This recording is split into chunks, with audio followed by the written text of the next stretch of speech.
맑고 아름다운 찬양을 하나님께서 기쁘게 받으셨을 줄로 믿습니다. 오늘 이 찬양 예배를 통하여서 하나님께서 주시는 말씀 우리의 귀에 들리며 또한 믿음의 음성으로 받아들이시기를 주님의 이름으로 축복하며 기대합니다. 우리 모두는 잘 살고 싶어 합니다. 실패하지 않고 잘 살고 싶어 합니다. 그것이 나일 뿐만 아니라 또한 내 자녀, 내 아이들도 지혜로운 인생을 살게 하고 싶습니다. 그러면 어떻게 살아가야 잘 사는 것일까요? 어떤 인생이 지혜로운 인생일까요? 1980년대 미국의 한 목사님이 유치원 입학식에서 간단한 연설을 했습니다. 아주 작은 유치원생들 앞에서 이제 앞으로 배울 내용이 무엇인지, 그들이 앞으로 걸어가야 할 길이, 그리고 그 교육받을 내용이 무엇인지를 관해서 연설을 했습니다. 그리고 그 연설을 확장해서 한 책으로 내었는데 그 책 제목이 이렇습니다. 내가 정말 알아야 할 모든 것은 유치원에서 배웠다. 아마 들어보신 적이 있을 것입니다. 이 책에서 저자는 우리가 인생을 어떻게 살아야 할 것인가라는 그 질문에 대하여서 그 해답은 어떤 고상한 지식에서 찾을 것이 아니라 유치원에서 배웠던 매우 단순한 지식에 그 해답이 있다고 말씀을 하고 있습니다. 이런 거죠. 사람들을 사랑하고 공정하게 행동하며 사용한 물건은 제자리에 놓는 것, 균형 잡힌 생활을 하고 받은 것은 돌려주고, 그리고 생명이 있는 모든 것은 죽게 된다라는 내용입니다. 아직 몇 살 되지 않은 이 아이들이 유치원에서 배우게 될 이 삶의 원리들이 앞으로 더 많은 날 동안 살아갈 삶의 근본 원리가 된다라는 것입니다. 그것뿐이겠습니까? 줄을 서고 오른쪽 길로 걷고 쓰레기를 함부로 버리지 않는 것, 언제 배운 것들일까요? 다 어린 시절에 배운 내용들입니다. 그만큼 한 사람의 인생에 있어서 나머지 인생을 결정짓는 중요한 시기가 있는데 바로 어린 아이의 시기입니다. 이 아이들을 어떻게 가르칠 것인가에 대해서 오늘 이야기를 나누어 보려고 하는데요. 혹시 여기 앉아 계신 분들 중에 목사님, 저는 애를 다 키우고 시집 장가 이미 보냈습니다 라고 말씀하시는 분들은 걱정하지 마시기 바랍니다. 손주들이 있습니다. 요즘 기독교 교육계에서 뜨는 주제가 조부모의 신앙 교육입니다. 신앙의 윗세대가 다음을 넘어 다다음까지 어떻게 영향을 미칠 수 있는가라는, 그리고 그것에 아주 관심이 있는 시대가 되었습니다. 더 나아가 조부모가 아니더라도 한 교회의 신앙의 어른 세대로서 자녀 세대요 다음 세대들을 바라보면서 그들을 어떻게 가르쳐야 하고 무엇을 가르쳐야 할지는 우리 모두의 과제이기도 하고 또한 기도 제목입니다. 천국 일꾼 양성을 위한 기도 제목을 가지고 오늘 이 시간 함께 말씀을 받을 때 우리 가정과 교회를 향한 소망의 말씀으로 받으시기를 주님의 이름으로 간절히 소원하며 기대합니다. 지혜자는 오늘 22절을 시작하면서 먼저 아이들을 가르치고자 할 때에 무엇을 가르칠 것인가, 그 교육의 내용을 말씀하고 있습니다. 그 내용은 무엇입니까? 마땅히 행할 길입니다. 마땅하다라는 단어는 잘 어울리다, 알맞다, 그렇게 하는 것이 옳다입니다. 그래서 정확하게 구절을 번역을 한다면 아이가 가야 할 길을 따라서 또는 아이의 길에 맞게 어울리게 가르치라 라는 기본적인 의미가 있습니다. 그러면 어떻게 가르치는 것이 아이가 가야 할 길에 맞게 어울리게 가르치는 것일까요? 성경학자들은 다양한 견해로 오늘 본문을 이야기하는데 첫째는 아이 자체의 성품이나 기질, 그리고 아이 자체의 성장 단계, 발달 단계의 특성에 따라 가르치는 것이라고 말하고 있습니다. 또 다른 해석으로는 역설적인 해석을 하는데요. 아이가 성장하는 단계에 따라 아이의 본성을 거스려서라도 꼭 알아야 할 길, 꼭 가르쳐야 할 것을 가르치라라는 그런 의미입니다. 사실 이 둘 중에 어느 하나만 맞다고 말할 수 없습니다. 둘 다 맞는 것입니다. 한마디 안에 이 입체적인 교육의 관점이 다 들어가 있는 것입니다. 아이들은 나이에 따라서 발달 단계가 있습니다. 태아기로부터 시작해서 영아, 유아, 아동, 학령기, 청소년기, 청년기의 시간을 지납니다. 왜 이런 구분을 해 놓았을까요? 각 나이마다 생애 주기마다 보이는 신체적, 정서적, 심리적, 사회적 이런 특징들이 있기 때문입니다. 그리고 각 단계마다 꼭 배워야 할 인생의 과제들, 그리고 신앙의 과제들이 있습니다. 영아기부터 한번 가볼까요? 영아기의 아이들, 우리 손주들은 어떻습니까? 작은 점토와 같습니다. 무엇이든 만들 수 있을 만큼 연약하죠. 특히 생후 첫 2년은 아동 발달 심리학자들이 말하는 인생에서 가장 중요한 시기입니다. 사랑이 필요하고 보살핌, 안전감, 두려움, 헌신, 소홀감, 이 모든 것들을 오감으로 익혀가는 시기이고, 이것이 이후 연령대에 있어서 인간관계뿐만 아니라 또 신앙 양식에도 영향을 줍니다.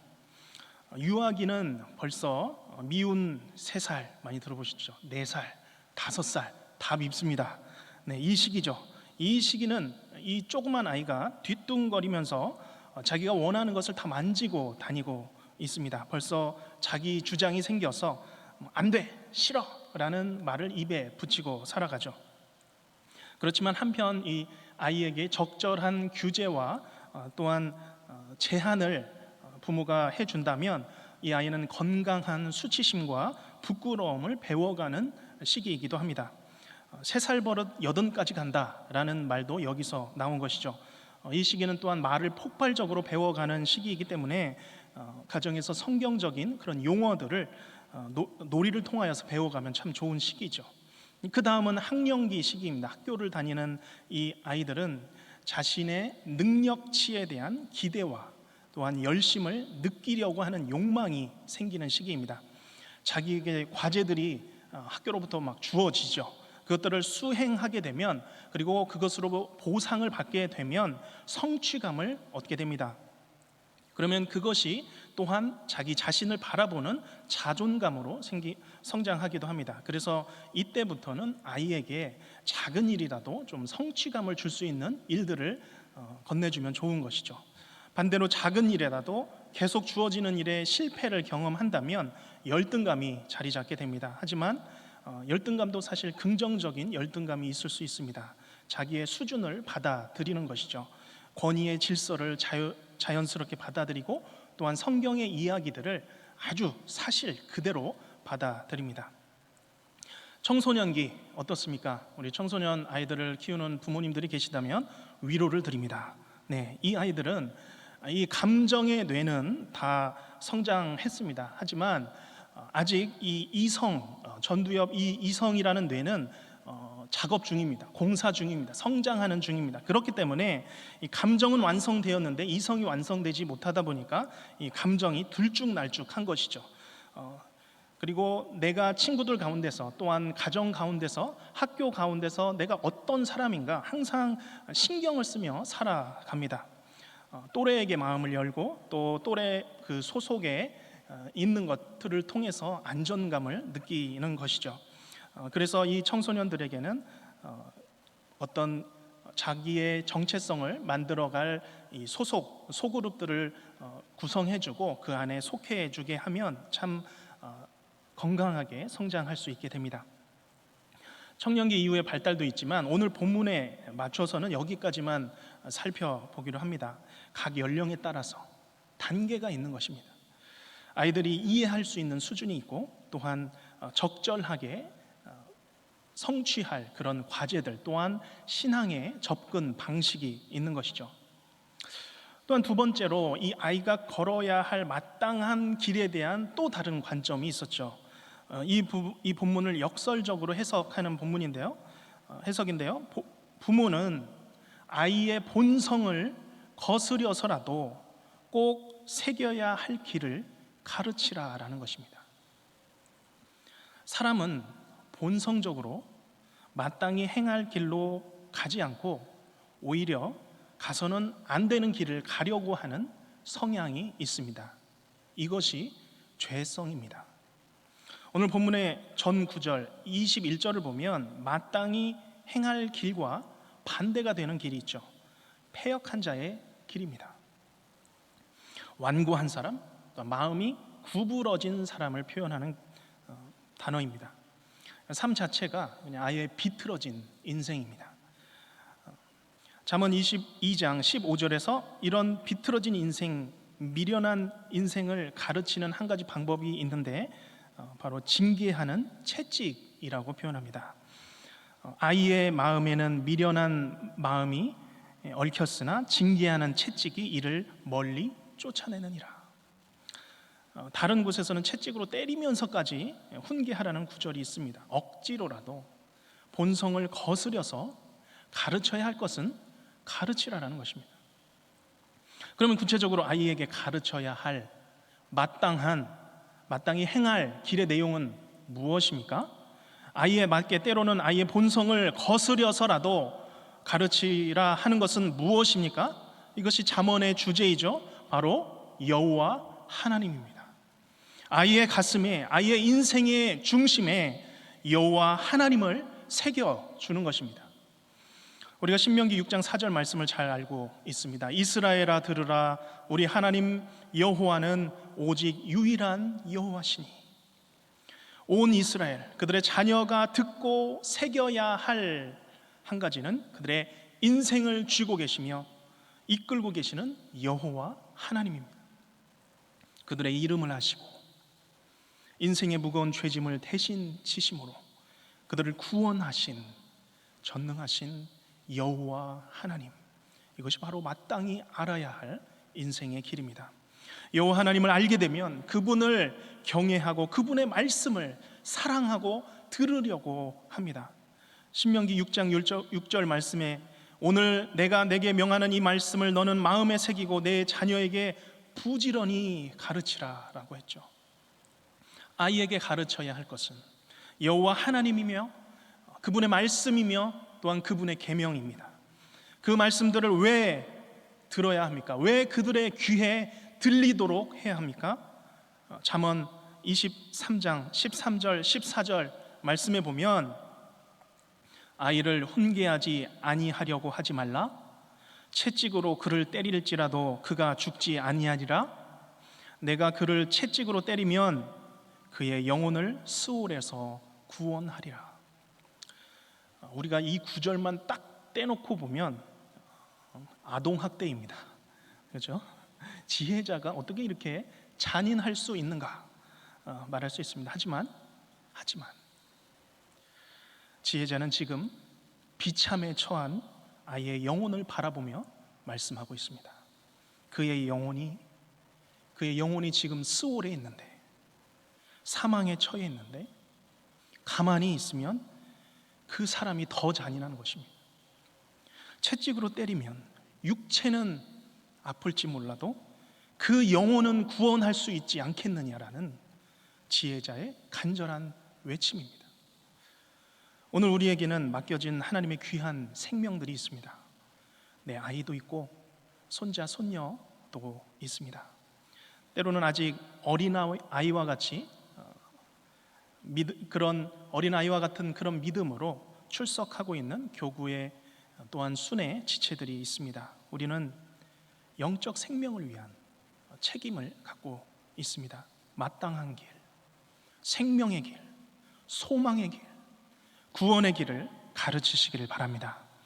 요한복음 14장 6절에 보면 그 길은 예수님을 통해서 이르게 되죠.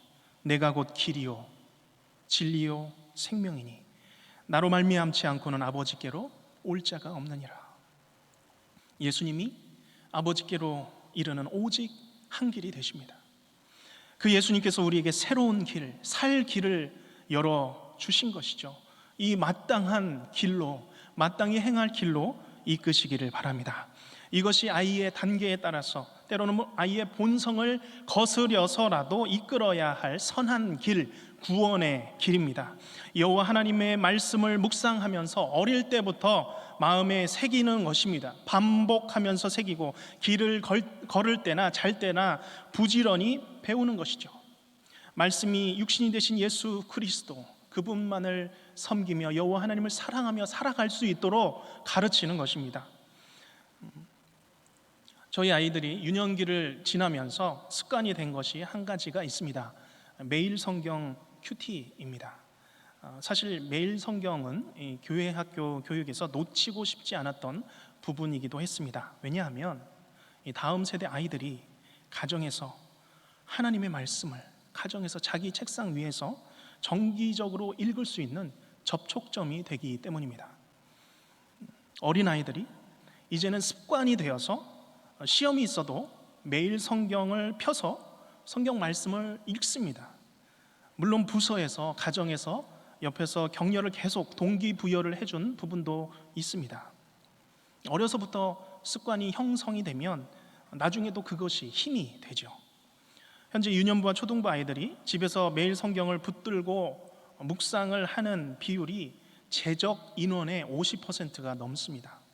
출석 대비로 치면 75%입니다. 규칙과 권위와 또한 근면함을 배우는 이 시기에 말씀 묵상은 아이들의 루틴이 되고 또한 신앙생활의 습관이 된 것입니다. 스스로 말씀을 읽고 기도 제목을 적고 기도하고 하루를 시작하고 마무리합니다. 오늘 인생에서 가장 중요한 것은 다음 세대에게 넘겨줄 유산은 살아계신 하나님이며 그분의 말씀입니다. 부모의 삶의 해답이 되신 그 하나님, 우리의 가장 큰 위로가 되신 그 하나님, 가장 신뢰하던 내 인생의 해답이 되셨던 그 하나님, 그리고 그 예수 그리스도를 전해주는 것이죠. 오늘 이 마땅한 길이 다음 세대로 꼭 흘러가기를 축복합니다. 강물이 되어서 흘러 넘치기를 축복합니다. 그러면 이 마땅한 길이신 하나님과 그분의 말씀을 이 부모들이 어떻게 하라고 하고 있죠? 22절 말씀에 보면 가르치라 라고 말씀합니다. 살아계신 하나님을 향한 신앙이 부모로부터 자녀로 옮겨지는 순간, 가르침의 순간입니다. 구약 전체에서 이 가르치다라는 이 단어는 기본적으로 8개 이상의 단어들이 가르치다라는 의미를 갖고 있고 또 간접적인 의미까지 합치면 13개 이상이 됩니다. 본문에서 이 가르치다라는 단어는 우리가 흔히 생각하는 알고 있는 것을 단순히 지식을 전달하는 차원, 그것보다 더 의미가 강합니다. 그러니까 원래 의미는 훈련하다라는 단어입니다. 반복하면서 의도적인 목적을 가지고 익히고 훈련하는 그런 단어죠. 그런데 이 훈련하다라는 이 단어가 구약 성경의 다른 곳에서는 다르게 사용됩니다. 다른 곳에서 총 3번이 사용되어지는데 그 3번 다 성전을, 집을 봉헌하다, 헌신하다, 바치다 라는 의미로 사용하고 있습니다. 자막을 통해서 같이 한번 읽어보겠습니다. 신명기 20장 5절 말씀 시작. 책임자들은 백성에게 말하여 이르기를 새 집을 건축하고 낙성식을 행하지 못한 자가 있느냐? 그는 집으로 돌아갈지니 전사하면 타인이 낙성식을 행할까 하노라. 아멘. 여기서 가르치다라는 단어가 어디 쓰였냐 하면 낙성식이라는 단어입니다. 새로 지은 집을 하나님께 감사로 드리는, 봉헌하는 그런 의미입니다. 배경은 이렇습니다. 이스라엘이 적군과 싸우려 할 때에 전능하신 하나님 여호와께서 함께 하시겠다, 이 전쟁 중에 함께 하시겠다입니다. 그러니 마음에 겁내지 말고 두려워하지 말아라, 그렇게 말씀하셨습니다. 그런데 그런 전쟁터에서 집중해야 할 마음이 흐트러지는 것이 있는데 새 집을 짓고 나서 아직 봉헌식을 하지 못한 입당식을 하지 못한 경우입니다. 그러면 여기 다른 것에 봉헌하고 헌신하는 이 마음이 전쟁터에서 하나님께 집중하는 마음을 방해할 수 있다라고 하는 것이죠. 그런 사람은 집에 가라, 집에 가라입니다. 그만큼 이 단어는 집중해서 온 마음으로 헌신해서 드린다, 봉헌한다라는 의미를 담고 있습니다. 두 번째, 세 번째 쓰인 곳도 마찬가지입니다. 열왕기상 8장 63절과 역대하 7장 5절 말씀을 이어서 읽어보겠습니다. 자막을 통해 읽어보겠습니다. 시작. 솔로몬이 화목제에 희생 제물을 드렸으니 곧 여호와께 드린 소가 2만 2천 마리요 양이 12만 마리라. 이와 같이 왕과 모든 이스라엘 자손이 여호와의 성전에 봉헌식을 행하였는데 솔로몬 왕이 드린 제물이 소가 2만 2천 마리요 양이 12만 마리라. 이와 같이 왕과 모든 백성이 하나님의 전에 낙성식을 행하니라. 여기 두 구절에서도 마찬가지로 가르치다, 훈련하다라는 단어가 성전을 봉헌하다, 하나님의 전을 바치다라고 사용되고 있습니다. 그리고 더 나아가서 이 하나님의 성전을 왕과 모든 이스라엘 자손, 왕과 모든 백성이 바쳐서 봉헌하여서 올려드립니다. 정리해 본다면 마땅히 행할 길을 아이에게 가르치라 라는 것은 부모가, 가정이, 그리고 온 교회가 마땅히 행할 길, 즉 하나님을 알고 경외하는 일에 당신의 아이를, 자녀들을 온 힘 다해 바치라, 봉헌하라, 그 일에 헌신하라 라는 의미입니다. 이것은 그저 아이를 앉혀놓고 지식을 전달해주고 가르쳐주고 끝나는 그런 의미가 아니죠. 나도 이제 못하겠다, 이제 주님이 하시겠지, 이제는 뭐 내가 말해도 듣지 않는 거, 나는 더 이상 못하겠다, 그냥 안 되면 안 된다고 그냥 두는 것이 아니라 안 되면 어떻게 해서든지 되게 하라입니다. 그래서 매를 들어서라도 알게 해야 한다입니다. 아프리카 속담 중에 한 아이를 키우려면 온 마을이 필요하다라는 속담이 있습니다. 그만큼 한 사람을 키우려면 모두의 노력과 관심과 사랑이 필요한 것인데, 한 영혼을 사망에서 이끌어내어서 생명으로 가르치는 그것은 온 힘을 다해서 헌신해야 하는 것이죠. 온 노력을 다하여서 인생을 바치는 것이죠. 지난 2020년 10월에 코로나가 시작된 지 9개월이 지난 시점이었습니다. 하나님께서 교회학교 교역자들에게 마음을 주셔서 보배를 품은 질그릇이라는 담임 목사님의 설교를 시작으로 온 가족 예배를 시작했습니다. 가정에 꺼져가는 예배의 전원을, 신앙의 전원을 켜보자고 시작했던 것입니다. 매주 진행 지침서를 드리고 짧은 설교 영상을 드리면서 아이부터 어른까지 한 자리에 모여서 가정에서 예배를 드리고 하나님께 찬양을 하자는 의미였습니다. 그런데 우리가 간절할 때는 뭐라도 다 하는데 어느새 코로나 상황에 익숙하게 되면서 마음이 조금씩 달라지게 됩니다. 오늘 못하면 내일 하자, 이번 주는 바쁘니까 다음 주에 하자, 핑계가 생기고 자꾸 미뤄지는 거죠. 그런데 중요한 한 가지가 있습니다. 이 온가족 예배는 아이가 못해서 못하는 게 아닙니다. 부모가 못해서 못하는 겁니다. 요즘 한국 교회의 가장 큰 화두가 다음 세대죠. 어떤 분의 말처럼 진짜 복음의 땅끝은 내 자녀의 방이다 라고 할 만큼 이 청년의 기독교 분포율이 굉장히 낮습니다. 이런 시대적인 상황 속에서 최근에 자녀의 마음에 하나님을 새기라라는 책을 보았습니다. 그런데 이 저자는 다음 세대의 이 위기의 원인을 다른 관점에서 지적하고 있습니다. 읽다가 망치로 머리를 딱 맞는 것 같았습니다. 요즘 대부분의 이야기는 한국 교회의 다음 세대가 무너진 것을 애통해하면서 다음 세대에 그들이 가지고 있는 문화와 그런 흐름에 대해서 분석을 합니다. 그런데 저자가 선명하게 짚고 말하는 것은 실상은 다음 세대가 무너진 것이 아니라 부모 세대가 무너진 것이다 라고 외치고 있습니다. 부모 세대가 신앙을 우선순위에서 밀어내고 있다는 것이죠. 부모는 가장 가치 있는 것에 목숨을 걸고 헌신합니다. 먹고 사는 것이 중요하기 때문에 온 힘을 다하여서 직장 생활과 경제 생활을 합니다. 좋은 대학을 보내는 것이 중요하기 때문에 시간과 돈을, 에너지를 다하여서 아이들을 공부를 시킵니다. 목숨을 거는 것이죠. 일생을 바칩니다. 어떻게 해서든지 이루어냅니다. 그런데 신앙은 조금 다릅니다. 어느 시점이 되면 목숨을 걸 만큼 심각하게 생각하지 않는 위기가 찾아오는 것이죠. 주일 아침입니다. 중요한 시험을 앞두고 있습니다. 자녀를 교회보다는 학원 앞에 내려주면서 엄마가 뭐라고 말합니까? 너 이번 시험이 얼마나 중요한지 알지? 엄마가 교회에서 간절히 기도할게. 너는 열심히 공부해. 교회는 시험 끝나고 가자. 물론 다른 교회, 다른 동네 이야기입니다. 주말이 되면 아빠는 어떻습니까?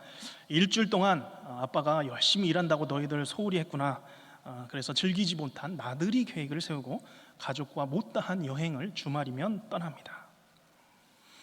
이런 부모의 모습을 보면서 우리의 자녀들은 아주 잘 배우고 있는 것이죠. 환경이 따라주지 않으면 신앙은 잠깐 놓아도 되는구나. 예배는 목숨 걸고 지킬 게 아니구나. 결석하면 감점이 있는 학원에는 어떻게 해서든 보내는데 주일 아침에 곤하게 자는 아이 깨워서 보내는 그것은 안쓰러워서 예배에 보내지 못합니다. 오늘은 쉬자. 대학 가면 네가 알아서 교회 제 발로 걸어가면 돼. 막연한 핑계로 시간을 보내다가 결국 신앙의 결정적인 시기를 놓쳐버립니다. 부모가 먼저 목숨을 걸어야 합니다. 부모가 이 일에 헌신을 해야 합니다. 나와 내 집은 여호와만을 섬기겠다. 안 되면 안 된다고 손을 놓을 것이 아니라 되도록 해야 합니다. 멀어져간 우리의 자녀들, 손자, 손녀들에게 우리 어른들이 먼저 다가서야 합니다. 안 되면 되도록 다가서야 합니다. 아이가 가야 할 길이기에 본성을 거스르는 길이지만 그것이 맞기 때문에 가르쳐 주어야 합니다. 그러면 시간이 지나도 잊지 않습니다. 결코 잊지 않습니다. 이 신앙의 결정적인 시기에 맞춰 우리의 복음을 소개하기를 원합니다. 기본적으로 아이는 9살 이전에 신앙의 틀과 습관을 잘 잡아 주어야 합니다. 하나님을 가르쳐 주고 하나님을 신뢰하는 법을 가르쳐 주어야 합니다. 사무엘상 17장에 보면 블레셋과 이스라엘의 전쟁 중에 한 소년이 서 있는 것을 보게 됩니다. 칼 한 번 잡아본 적 없는 존재감 제로의 목동 다윗이었습니다. 그런데 자기보다도 몇 배가 크고 시커먼 이 골리앗을 향해서 이렇게 선포하죠. 너는 칼과 창과 단창으로 내게 나오려니와 나는 만군의 여호와의 이름 곧 내가 모욕하는 이스라엘 군대의 하나님의 이름으로 내게 나아가노라. 이 소년에게는 하나님의 이름밖에 없었습니다. 단순합니다. 계산할 것도 없었습니다. 그런데 그 안에는 확신이 있었습니다. 이길 것이라는 확신이 있었습니다. 우리 다음 세대는 이 땅을 살아가면서 아마도 수많은 골리앗과 싸우면서 살아가야 할 것입니다. 학업, 재정이라는 골리앗입니다. 직장, 결혼이라는 골리앗입니다. 승진, 안정이라는 유혹을 내미는 이 골리앗과 계속 싸워 나가야 합니다. 오늘 우리는 우리의 다음 세대는 그 거대한 골리앗과 싸워 이길 무기를 손에 쥐고 있습니까? 만군의 여호와의 이름을 붙들고 있습니까? 세상 앞에서 당당히 서서 자신의 신앙을 외치면서 나는 하나님을 섬기는 사람이다.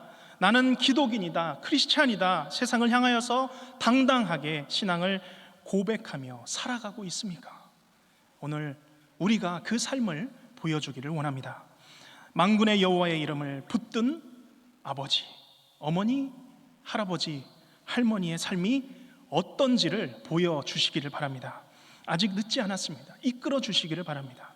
교회학교 교역자들을, 목회자들을 찾아가 주시고 연결해 주시고 지속적으로 기도해 주시기를 바랍니다. 그래서 그들이 배운 마땅히 행할 길로 살아갈 때에 영혼이 건짐을 받아서 나이가 들어서도 하나님을 섬기는 그 신앙 간직하는 그런 가정과 교회 되기를 주님의 이름으로 간절히 기대하며 소원합니다. 귀하신 주님, 어지럽고 진동하는 세상 속에서 굳건한 여호와의 이름, 귀하신 예수님 붙들고 사는 우리 모든 교회, 가정, 다음 세대 되게 하여 주시옵소서. 만군의 여호와의 이름, 이 귀한 이름 붙들고 세상을 이기며 나아가는 모든 가정들 되게 하여 주시옵소서. 예수님의 이름으로 기도하옵나이다. 아멘.